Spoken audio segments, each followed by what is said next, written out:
Assalamualaikum warahmatullahi wabarakatuh. Selamat pagi, salam sejahtera buat kita semua. Pertama-tama yang saya hormati dan juga kita bersama hormati yaitu Ibu Profesor Dr. Insinyur Afrita Amelia STMT, IPM, selaku dosen pengampu dari mata kuliah Sistem Komunikasi Satelit dan juga buat teman-teman audiens yang telah bergabung dalam video Zoom kita pada kali ini. Pertama-tama mari kita panjatkan puji dan syukur kepada Tuhan Yang Maha Esa atas berkat kasih karunia kita kembali dikumpul dalam ruang Zoom kali ini untuk menyaksikan dan juga memahami tentunya pemaparan materi yang akan dibawakan oleh teman-teman kita dari kelompok 3. Sebelumnya, perkenalkan saya Baginda Purba selaku moderator yang akan memandu jalannya presentasi yang akan dibawakan oleh teman-teman kita kelompok 3. Sebelumnya, jika saya untuk menyampaikan sedikit pantun, bunga melati harum wangi, tumbuh indah di Taman Sari, kami hadir dengan hati yang berbakti, membawa presentasi di hari ini. Sebelumnya, alangkah lebih baiknya untuk teman-teman dari kelompok 3 supaya memperkenalkan diri dari terlebih dahulu dari ketua kelompoknya. Baik, terima kasih moderator kami Baginda Purba. Perkenalkan kami dari kelompok 3, nama saya Hotiri Sombing dan teman saya. Nama saya Jeremy Jordan Sijabat. Nama saya Ditya Putra Indrawan. Nama saya Dava Alfarizi. Baik, terima kasih untuk perkenalan diri yang telah disampaikan oleh teman-teman dari kelompok 3. Nah, tanpa berlama-lama lagi, mari kita saksikan dan juga kita pahami pemaparan materi dari teman-teman kita kelompok 3. Konfigurasi Siskomsat ini terbagi atas beberapa jenis. Yang pertama ada konfigurasi datar, yang kedua ada segmen Siskomsat, yang ketiga ada konfigurasi orbit dan konstelasi, yang keempat ada ground segment dan antena link budget, yang kelima adalah jaringan satelit berbasis 5G, dan yang terakhir adalah komunikasi optik, relay, deep space, dan keamanan. Nah, di sini kita melihat ada gambar satelit telecommunication link. Sebelumnya saya akan memaparkan dulu atau menjelaskan dulu secara singkat apa itu konfigurasi dasar itu sendiri. Pengiriman ataupun metode yang dilakukan di luar angkasa sana mengirimkan informasi dari satu titik ke titik lain di atas satelit sana. Kemudian ini kita lihat ada gambar, ada uplink, ada downlink, dan ada transponder. Pada uplink ini tuh untuk mengirimkan satelit dari stasiun bumi menuju stasiun luar angkasa. Kemudian pada transponder downlink, downlink ini akan menerima kemudian mengirimkan kembali dari stasiun luar angkasa menuju transponder dan dikirimkan kembali menuju uplink. Begitulah. Kemudian untuk transponder ini berada di luar angkasa sebagai penghubung komunikasi antara uplink dan downlink. Kemudian selanjutnya akan dilanjutkan oleh teman saya Jeremy Jordan Sejabat. Apakah suara saya sudah terdengar? Baik, terdengar dengan jelas. Oke. Baiklah, di sini saya akan menjelaskan tentang segmen sistem komunikasi satelit. Secara umum, segmen sistem komunikasi satelit terdiri dari 3 segmen utama yang saling terintegrasi, yaitu segmen angkasa, segmen bumi, dan segmen pengguna. Ketiga segmen ini memiliki fungsi yang berbeda, tetapi semuanya saling mendukung agar proses komunikasi melalui satelit dapat berjalan dengan baik. Yang pertama adalah segmen angkasa atau space segment.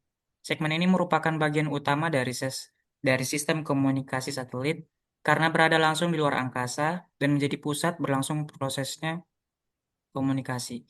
Di dalam segmen ini terdapat satelit beserta seluruh perangkat yang ada di dalamnya. Secara umum, satelit memiliki dua bagian yang penting, yaitu bas satelit dan payload. Bas satelit dapat dipahami sebagai struktur utama atau badan satelit yang menopang seluruh sistem. Pada bagian ini terdapat berbagai subsistem penting. Jadi tanpa bas satelit, payload tidak akan dapat bekerja secara optimal karena tidak ada sistem pendukungnya. Sedangkan payload merupakan bagian yang menjalankan fungsi utama komunikasi. Di dalam payload terdapat transponder, antena, dan penguat sinyal. Transponder berfungsi menerima sinyal dari bumi, kemudian memproses dan meneruskannya ke wilayah tujuan.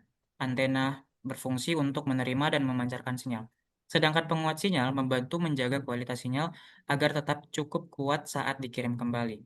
Dengan kata lain, jika bas satelit adalah tubuhnya, maka payload adalah bagian yang menjalankan tugas utamanya sebagai sarana komunikasi.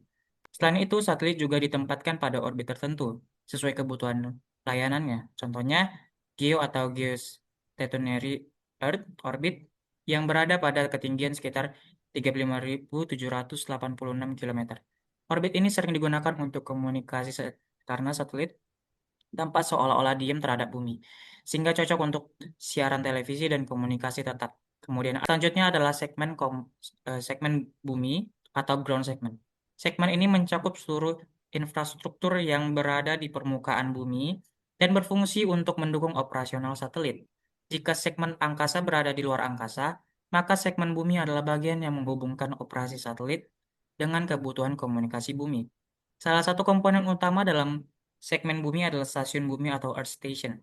Stasiun bumi berfungsi sebagai tempat untuk mengirim sinyal ke satelit yang disebut uplink dan menerima sinyal dari satelit yang disebut downlink. Untuk stasiun bumi ini, pada segmen bumi juga terdapat TTNC, yaitu Telemetry Tracking and Command. Bagian ini memiliki fungsi yang sangat penting, yaitu memantau kondisi satelit, melacak posisi satelit, dan mengirimkan perintah operasional. Kemudian ada NOC atau Network Operation Center. NOC berfungsi untuk mengelola lalu lintas komunikasi dengan menjaga kualitas layanan. Dengan adanya NOC, penggunaan kapasitas satelit dapat diatur dengan lebih efisien. Gangguan komunikasi dapat dipantau dan pelayanan kepada pengguna dapat tetap stabil. Segmen yang terakhir adalah segmen pengguna atau segmen user. User segment ini merupakan bagian yang paling dekat dengan pengguna akhir, karena melalui segmen inilah layanan komunikasi satelit dimanfaatkan secara langsung. Segmen pengguna mencakup berbagai jenis terminal komunikasi, tergantung kebutuhan penggunanya. Dengan adanya VSAT, daerah yang jauh dari pusat kota tetap terhubung dalam jaringan komunikasi. Hal ini menunjukkan bahwa satelit memiliki peran penting dalam pemerataan akses komunikasi. Selain itu, ada juga terminal bergerak yang digunakan pada kapal, pesawat, maupun kendaraan darat. Terminal ini memungkinkan komunikasi tetap berjalan meskipun pengguna berada di dalam kondisi berpindah tempat. Dengan bantuan satelit, komunikasi tetap dilakukan meskipun berada di seluler konvensional. Biasanya handset satelit digunakan pada kondisi darurat, wilayah terpencil, area bencana, atau kebutuhan operasi khusus yang membutuhkan komunikasi yang lebih luas. Kemudian akan saya lanjutkan ke teman saya, yaitu Adit. Baik, apa suara saya terdengar? Baik, Oke, Sudah baiklah. terdengar. Selanjutnya, dengan baik. oke, baik. Selanjutnya adalah konfigurasi orbit dan juga konstelasi. Di dalam sistem komunikasi satelit, konfigurasi orbit dan juga konstelasi salah satu hal yang perlu kita perhatikan. Karena ketika kita ingin meluncurkan ataupun ingin mengorbitkan suatu satelit, kita perlu memerhatikan titik pengorbitan satelit di atas luar angkasa sana. Kita tidak bisa mengorbitkan satelit sesuka hati kita tanpa perlu adanya analisis ataupun link budget sebelumnya. Di dalam sistem komunikasi satelit sendiri, konfigurasi orbit itu terdiri ada 4 secara umum. Ada LEO, MEO, GEO, dan juga HEO. Boleh next slide? Di dalam sistem komunikasi satelit, ada 4 pengorbitan ataupun titik orbit yang sudah ditentukan oleh lembaga-lembaga internasional di luar sana. Yang pertama ada LEO, MEO, GEO, dan juga HEO. Di LEO sendiri atau Low Earth Orbit, itu titik ketinggian ataupun titik pengorbitannya ada di titik 160 hingga 2000 km di atas permukaan bumi. Lalu ada MEO atau Medium Earth Orbit, dengan jarak 2000 km hingga 35.786 km di atas permukaan bumi.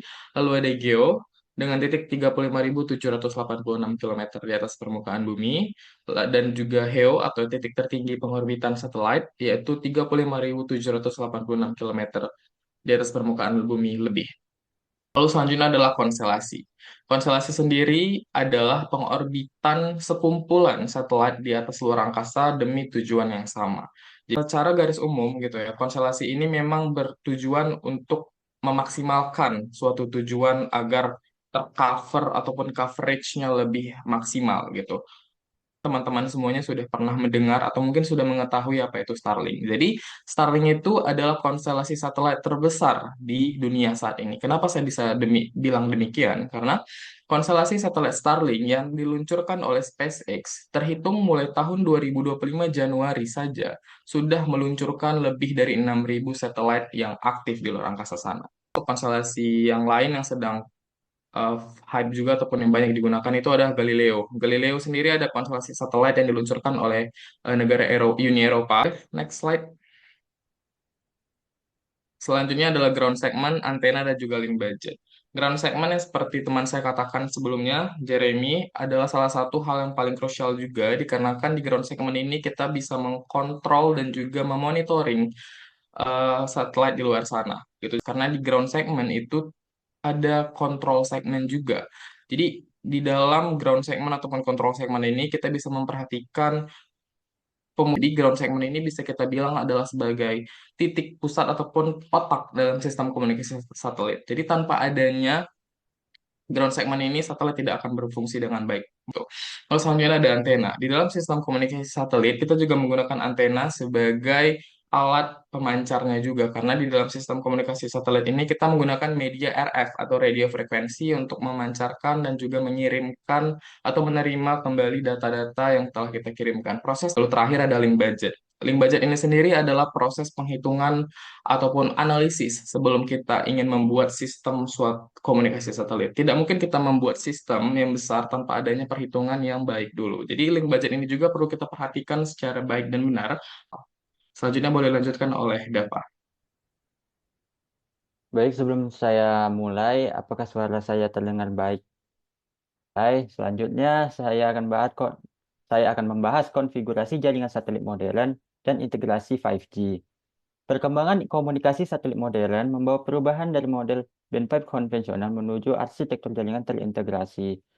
Jurnal 5G Advanced Network Supporting LEO Satellite with User Plane Function menjelaskan tiga model integrasi satelit dalam jaringan 5G, yaitu satelit sebagai backhaul, satelit sebagai node radio access network, dan satelit sebagai serving network. Oleh karena itu, pengaturan satelit saat ini tidak lagi hanya sebatas uplink dan downlink. Konfigurasinya kini jauh lebih luas, mencakup komunikasi antar satelit, gerbang penerima di bumi, jaringan darat, dan sistem pemrosesan data langsung. Selanjutnya, komunikasi optik relay deep space dan keamanan. Selain komunikasi radio frekuensi, beberapa jurnal menyebutkan bahwa konfigurasi sistem komunikasi kini berkembang ke arah optical communication. Jurnal Latest Development in the Field of Optical Communication for Small Satellites and Beyond membahas optical payload untuk small satellites, optical feeder link, intersatellite link, intersatellite optical link, serta optical ground station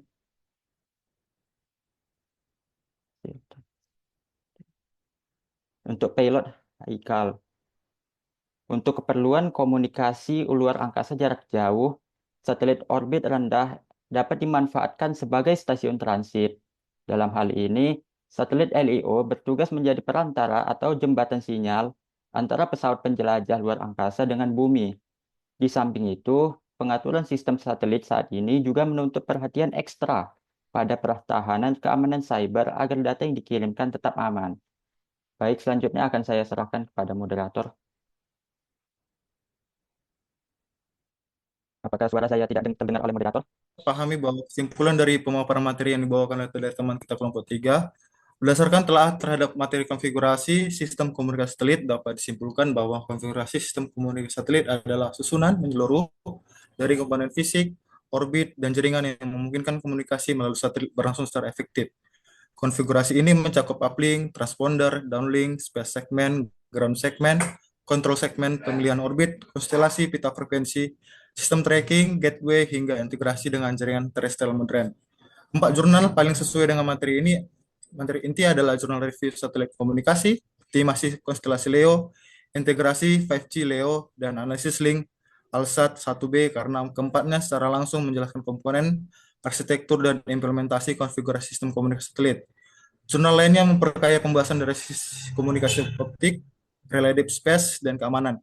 Dengan demikian, pemahaman tentang konfigurasi sistem komunikasi satelit pada masa kini perlu mencakup baik konsep dasar maupun perkembangan arsitektur modern. Baik, terima kasih buat teman-teman kelompok 3 yang karena sudah menjelaskan, sudah memaparkan materi. Dan juga izinkan saya sebelum untuk menutup presentasi kali ini untuk menyampaikan sedikit pantun. Ini adalah jalan-jalan ke kota Medan, jangan lupa membeli roti. Terima kasih atas perhatian kawan-kawan sekalian. Sampai jumpa di lain hari.